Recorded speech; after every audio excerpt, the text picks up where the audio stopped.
So good morning guys और आपके क्रिक exam channel में आप सभी का स्वागत है। तो आज के इस वीडियो में 14 मार्च के इंपॉर्टेंट करंट अफेयर्स को हम लोग कवर करेंगे। पहला प्रश्न क्या है हमारा, अभी हाल ही में अंतरराष्ट्रीय क्रिकेट में 10,000 रन बनाने वाली पहली भारतीय महिला क्रिकेटर कौन बन गई हैं? तो आंसर होगा मिताली राज। तो अभी भारतीय महिला क्रिकेटर हैं ये मिताली राज, और जिन्होंने अभी इतिहास रच दिया है। कैसे? ये क्रिकेट में 10,000 रन बनाने वाली भारत की तो पहली और दुनिया की दूसरी महिला खिलाड़ी बन गई हैं। अच्छा, क्या बोला हमने? भारत की पहली और दुनिया की दूसरी महिला खिलाड़ी बन गई है ऐसा करने वाली। तो आपके माइंड में एक प्रश्न आना चाहिए कि दुनिया की पहली महिला खिलाड़ी कौन थी ऐसा करने वाली। तो आंसर होगा शार्लेट एडवर्ड्स, वो इंग्लैंड से थी। तो अभी मिताली राज ने साउथ अफ्रीका के खिलाफ वनडे सीरीज के तीसरे मैच में युग्म मुकाम हासिल किया। मिताली राज, जिन्हें 2003 में अर्जुन अवार्ड मिल चुका है, अभी 2015 में पद्मश्री भी इनको मिल चुका है, अभी 2019 में इंटरनेशनल क्रिकेट में 20 साल पूरे करने वाली पहली महिला भी बन गई थी ये। और 2019 में ही मिताली राज 200 महिला वनडे मैचेस खेलने वाली पहली महिला क्रिकेटर भी बनी थी। तो इनका नाम आपको याद रखना है। बढ़ते हैं आगे। फिर अगला प्रश्न है, भारत का सबसे बड़ा फ्लोटिंग सोलर पावर प्लांट ये कहां पे बनाया जा रहा है? तो आंसर होगा तेलंगाना में। तो तेलंगाना के पेदापल्ली जिले के रामागुंडम में एनटीपीसी के द्वारा भारत का सबसे बड़ा फ्लोटिंग सोलर पावर प्लांट बनाया जा रहा है, जिसकी कैपेसिटी कितनी होगी? 100 गीगावाट होगी। और अगर डेली आप लोग हमारा करंट अफेयर्स का लेक्चर पढ़ रहे होंगे तो इस प्रश्न से आपको कुछ याद आ रहा होगा या आप कुछ सोच रहे होंगे कि अभी कुछ दिन पहले ही हम लोगों ने पढ़ा था कि मध्य प्रदेश के खंडवा जिले में नर्मदा नदी पर ओमकारेश्वर बांध पर विश्व का सबसे बड़ा फ्लोटिंग प्लांट बनाया जा रहा है। और इस प्रश्न में हम लोग क्या पढ़ रहे हैं? तेलंगाना में बनाया जा रहा है सबसे बड़ा। तो देखो, मध्य प्रदेश वाला जो हमने पढ़ा था उसकी कैपेसिटी क्या थी? 600 मेगावाट थी अभी तक। तो कैपेसिटी वाइज वो अभी तक बड़ा था। लेकिन अब हम क्या प्रश्न पढ़ रहे हैं, इसकी कैपेसिटी कितनी है? 100 गीगावाट। अब आपको यूनिट पे ध्यान देना है, 600 पे मत जाओ वो 600 है कि ये 100 है। देखो, मेगावाट, मेगा मतलब क्या होता है? मेगा मतलब होता है 10 की पावर 6 और गीगा मतलब होता है 10 की पावर 9। तो कैपेसिटी वाइज ये वाला बड़ा है, इसीलिए हम कह रहे हैं कि सबसे बड़ा फ्लोटिंग सोलर पावर प्लांट ये कहां पे बनाया जा रहा है? तेलंगाना में बनाया जा रहा है। कैपेसिटी वाइज बात कर रहे हैं। और कौन बना रहा है? एनटीपीसी बना रहा है। एनटीपीसी एक महारत्न कंपनी है जिसके सीएमडी का नाम याद होना चाहिए, क्योंकि इनका कार्यकाल अभी 2025 तक बढ़ा दिया गया था। क्या नाम है? गुरदीप सिंह नाम है। उसके अलावा अभी भारत का सबसे बड़ा मल्टी मॉडल लॉजिस्टिक पार्क ये कहाँ पे बनाया जा रहा है? ये गुजरात के भावनगर में। और भारत का पहला श्रम आंदोलन संग्रहालय ये केरल के अल्लपूजा में शुरू हुआ है। उसके अलावा बिहार से आपको याद होगा पूर्वोत्तर भारत का पहला ग्लास ब्रिज ये बना बिहार के नालंदा जिले के राजगीर में। अब बात यहाँ पे तेलंगाना की है, तो ये रहा मैप में तेलंगाना। देखो, तेलंगाना की कैपिटल हैदराबाद है। हैदराबाद से हमने पढ़ा था कि दुनिया का सबसे बड़ा मेडिटेशन सेंटर शुरू हुआ हैदराबाद में। उसके अलावा भारत का पहला ट्रांसजेंडर कम्युनिटी डेस्क ये खुला है हैदराबाद में। और देश का पहला रिमोट मॉनिटरिंग सिस्टम ये लॉन्च किया गया हैदराबाद में। उसके अलावा हैदराबाद में जो नेहरू जूलॉजिकल पार्क है उसे आईएसओ सर्टिफिकेट मिला था, उसी के साथ आईएसओ सर्टिफिकेट पाने वाला ये देश का पहला चिड़ियाघर बना था। तेलंगाना के जो मुख्यमंत्री हैं के चंद्रशेखर राव इनका नाम है। गवर्नर तमिलिसाई सौंदरराजन है। अभी इन्हें पुडुचेरी के लेफ्टिनेंट गवर्नर का अतिरिक्त प्रभार भी दिया गया है, एडिशनल चार्जेस भी, तो ये भी याद रखना। बाकी यहाँ की जो पहली महिला चीफ जस्टिस है वो कौन बनी है? हिमा कौली बनी है। और तेलंगाना ही वो राज्य है जिसने 2020 को आर्टिफिशियल इंटेलिजेंसी का वर्ष घोषित किया था। चलो एक प्रश्न आपसे, बताइए 2021 को किस अभी राज्य ने शिक्षा का वर्ष घोषित किया है? देखते हैं किस किस को पता है। बाकी अभी तेलंगाना में कानुमा त्योहार मनाया गया। और अर्बन लोकल बॉडीज यानी कि शहरी स्थानीय निकाय सुधारों को लागू करने वाला तीसरा राज्य बना था अभी तेलंगाना। उसके अलावा दक्षिण भारत का पहला बंदरों के बचाव के लिए पुनर्वास केंद्र ये तेलंगाना में स्थापित किया गया। और गर्भवती महिलाओं के लिए लंच बॉक्स इसने शुरू किए थे। भारत का पहला जंगल पार्क जिसे कहते हैं कोंडा गोरे ये तेलंगाना में स्थापित किया गया। अभी तेलंगाना सरकार ने ही किसानों के लिए रैयथु वेदिका कार्यक्रम को शुरू किया था। और इलेक्ट्रिक वाहन नीति को लागू करने वाला ये भारत का तीसरा राज्य भी बना था अभी। और भूमि और संपत्ति पंजीकरण के लिए धरणी पोर्टल को भी इसने लॉन्च किया था। और तेलंगाना के जो पहले गृह मंत्री थे एन नरसिम्हन रेड्डी, उनका भी निधन भी हो गया। अभी तेलंगाना के आपको याद होगा तेलिया रुमाल को जीआई टैग भी मिला था। तो ये सारे पॉइंट्स आप यहाँ से याद रखें। बढ़ते हैं आगे। फिर हाल ही में करुणानिधि अ लाइफ नाम की बुक को किसने लिखा है? तो आंसर होगा एएस पन्नीरसेल्वन ने। तो द हिंदू के पाठ के संपादक यानी कि रीडर्स एडिटर हैं ये एएस पन्नीरसेल्वन, जिन्होंने अभी मथुवेल करुणानिधि के 8 दशक के राजनीतिक करियर के बारे में ये बुक लिखी है, जिसका नाम क्या है बुक का? Karunanidhi a life. ये मथुवेल करुणानिधि, मैंने जो भी नाम लिया, ये थे तमिलनाडु के मुख्यमंत्री। बाकी राजीव मल्होत्रा अभी artificial intelligence and the future of power नाम की बुक को लिखा। गुलाब कोठारी ने अभी एक बुक लिखी थी जिसका नाम है मानस अवर बिहेवियर, ट्रुथ एंड अनट्रुथ। बाकी डॉक्टर कन्हैया सिंह काली मिट्टी पर पारे की रेखा नाम से एक बुक लिखी थी इन्होंने। बढ़ते हैं आगे।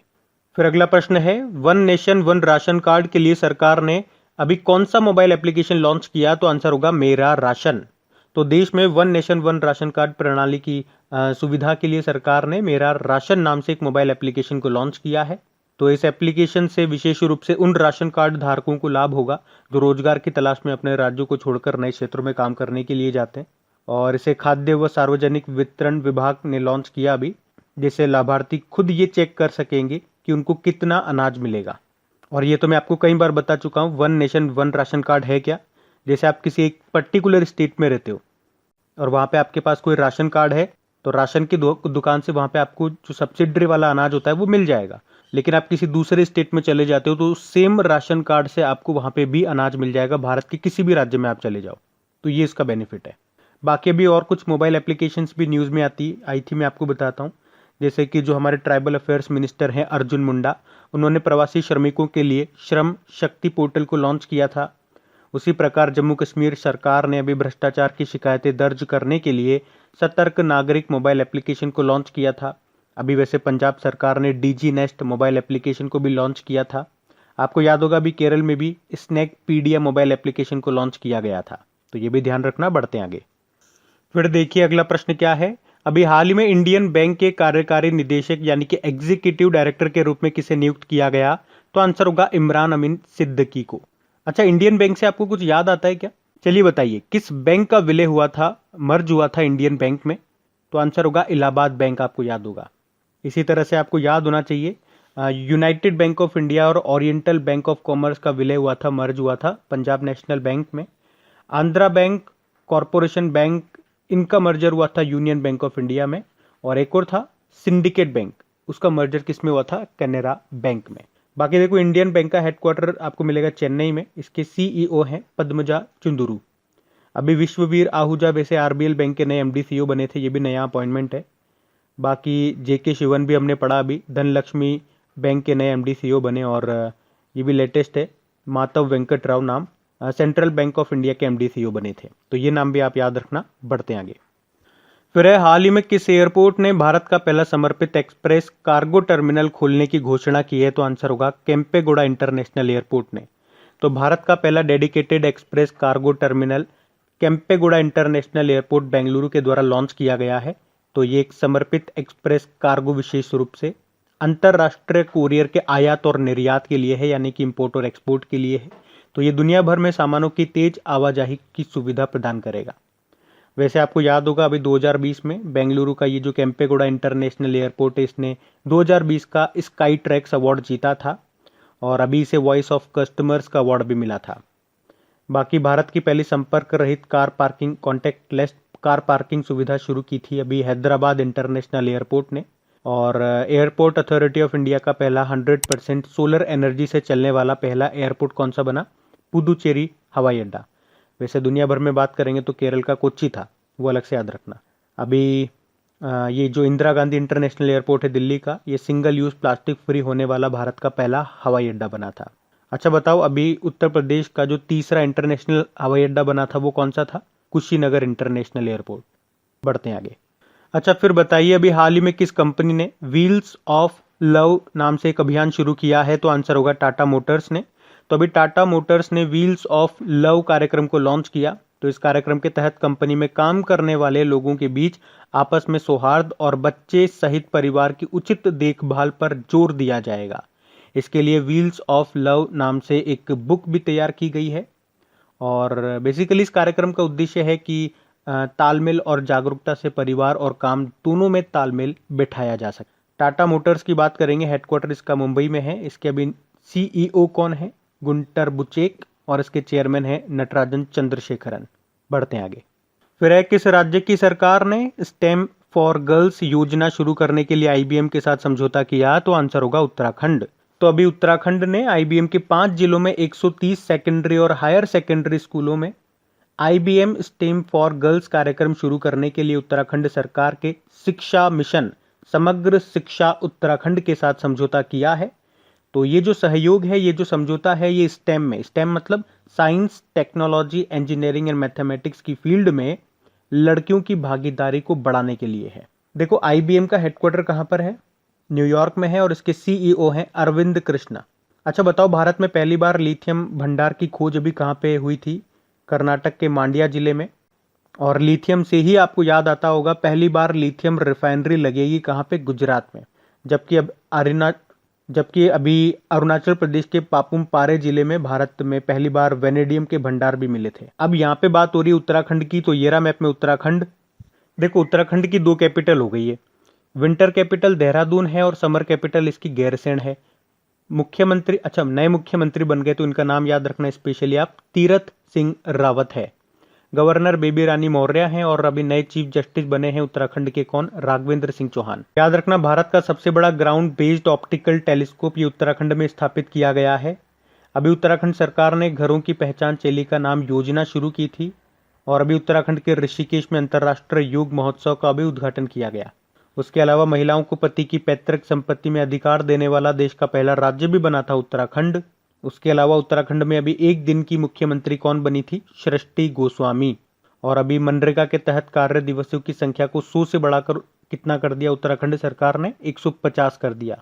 अभी उत्तराखंड सरकार ने घाट पेयजल योजना भी शुरू की थी और भारत का पहला पॉलिनेटर पार्क ये उत्तराखंड में ही स्थापित किया गया। उसके अलावा भारत का पहला मोस गार्डन ये विकसित किया गया नैनीताल जिले में। उसके अलावा आपको याद होगा, पिरूल से बिजली उत्पादन करने वाला देश का पहला राज्य भी है आपका उत्तराखंड।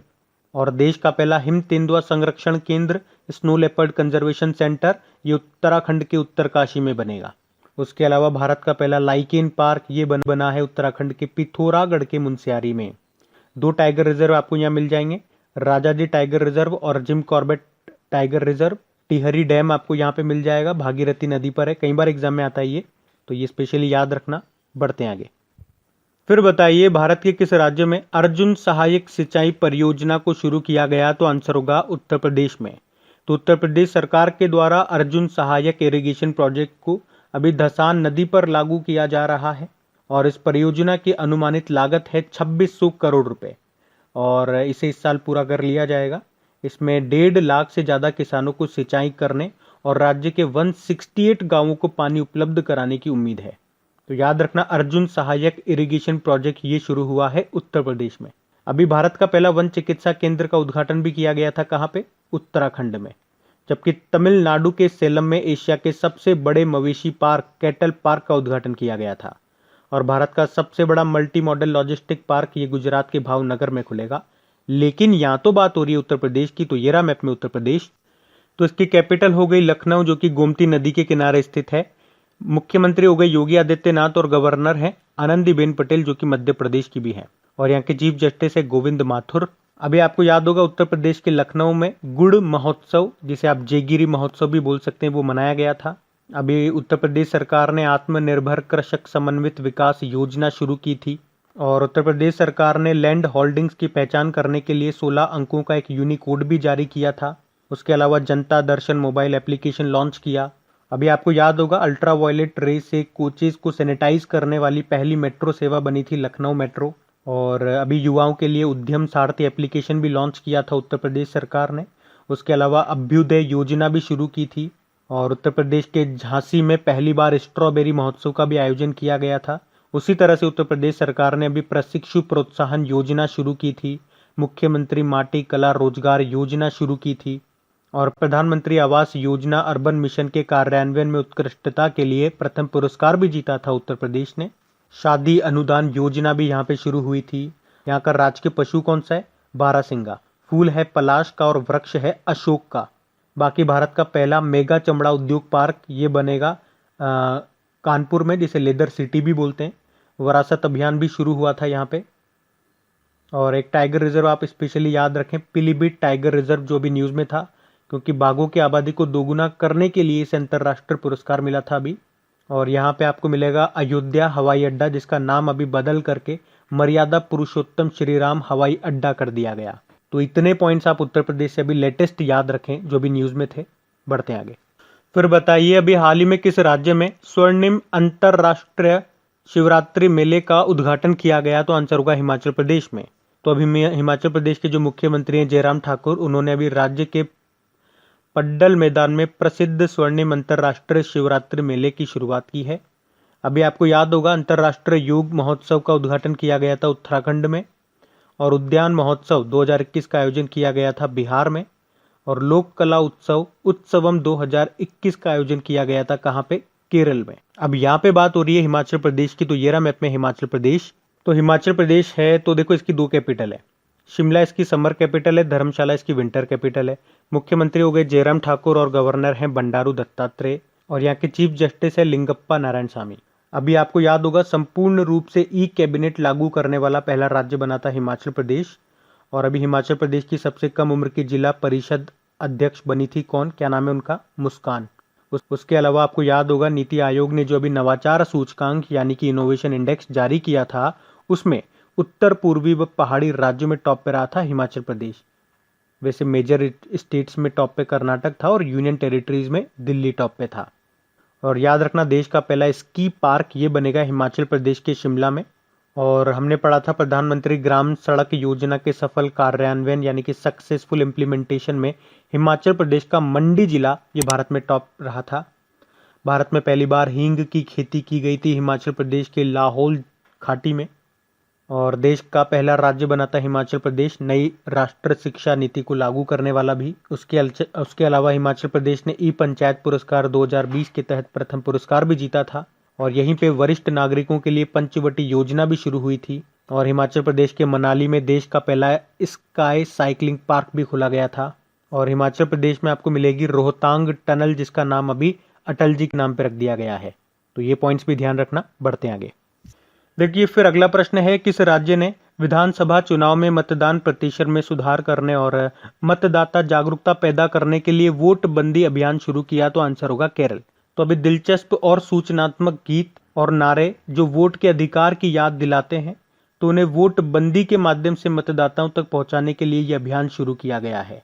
और इस वोट बंदी को चुनाव आयोग के SVEEP यानी कि systematic voter educational and electoral participation के हिस्से के रूप में अभी शुरू किया गया है।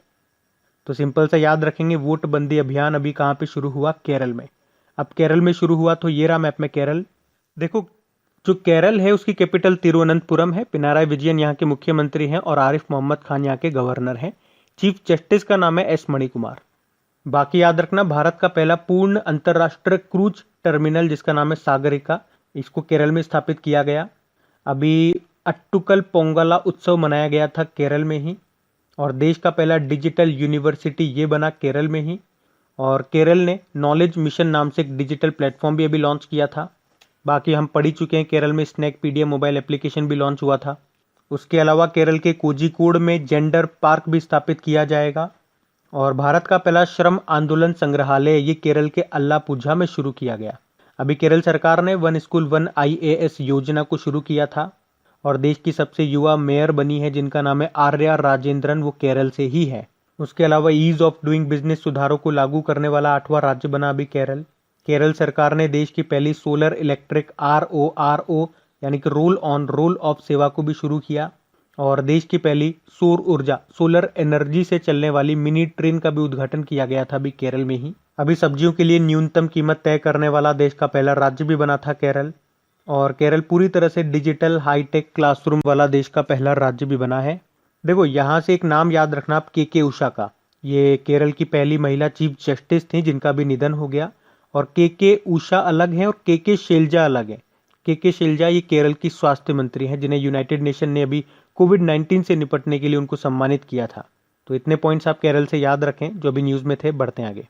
अच्छा बताइए हाल ही में डोरिटोस के ब्रांड एम्बेसडर किसे बनाया गया? तो आंसर होगा कार्तिक आर्यन को। डोरिटोस ये पेप्सी को इंडिया का एक चिप्स ब्रांड आप कह सकते हो। और अभी इसने भारत में कार्तिक आर्यन को अपना पहला ब्रांड एम्बेसडर नियुक्त किया है।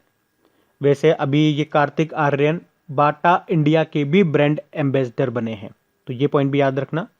बाकी रोहित शर्मा, अभी ग्लेनमार्क फार्मा ने रोहित शर्मा को ब्रांड एम्बेसडर बनाया, हमने पढ़ा था। राणा दुग्गुवती ये सीएट टायर के ब्रांड एम्बेसडर बने थे और दीपिका पादुकोण लिवाइस की ब्रांड एम्बेसडर बनी थी। तो अब बात करेंगे कल की वीडियो में पूछे गए प्रश्न के उत्तर की। तो कल के वीडियो में आपसे पूछा गया था अभी विश्व किडनी दिवस, वर्ल्ड किडनी डे कब मनाया गया, तो आंसर होगा 11 मार्च को। आप सभी ने प्रश्न का बिल्कुल सही उत्तर दिया है।